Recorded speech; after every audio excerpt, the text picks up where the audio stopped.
Fixation and flow. They're the things that we are talking about today. Why a border collie can flow, where they get fixated on something but can still take commands from their owner, whereas a pet dog, if they get fixated on something such as a ball or a seagull or friends, they cannot listen to their owner. So we're going to bring this back to the brain. We are going to understand our brains and their brains a little bit better. So we've all got a cerebral cortex. We're going to call this the green zone. It's the outer layer of the whole brain. And so we have the thinking part and the moving part right at the front. We have some listening things at the side of our brain. We have some touch, and this right back here, that's where our eyes assess what we are seeing. So that's all the functional, rational part of the brain. On the inside, we have an orange zone, which is our emotional part of our brain. We have a pink zone, which is the drive/focus part of our brain. And we have the red part, which is our survival brain.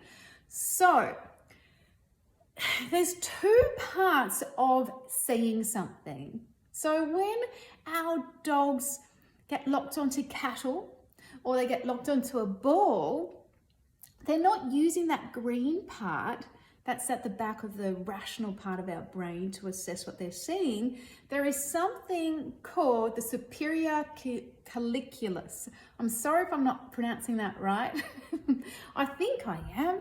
So that's the word for today, superior colliculus. And that is in the pink part of our brain, drive and focus part of our brain.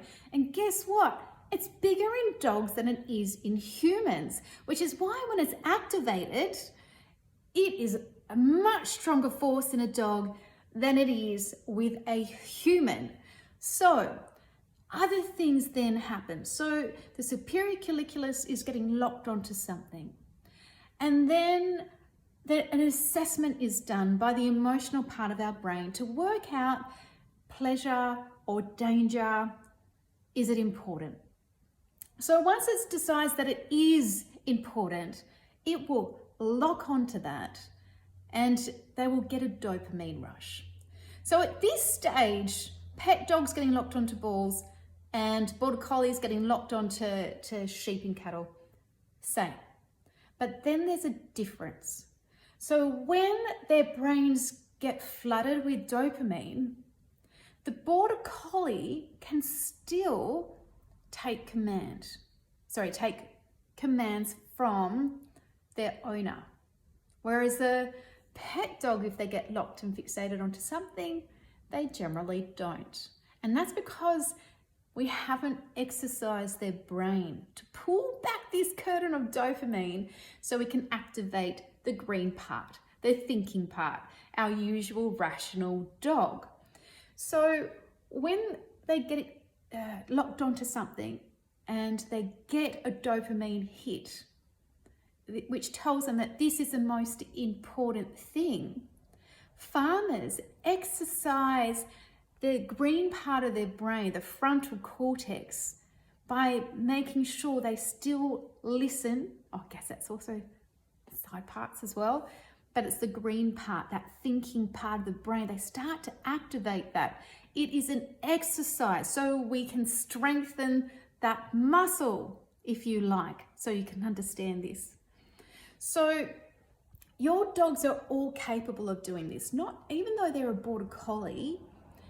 If you get a border collie from a farm and both its parents were farm dogs and you bring that puppy home and they grow up in suburbia, those dogs still get locked onto balls and don't listen to their owners. And why is that? It's because you haven't exercised their brain, that when they are under a dopamine hit, to pull back that curtain and activate the green part of their brain. You will see when I work with Buddy, when he gets locked onto a ball, he has to work for it first.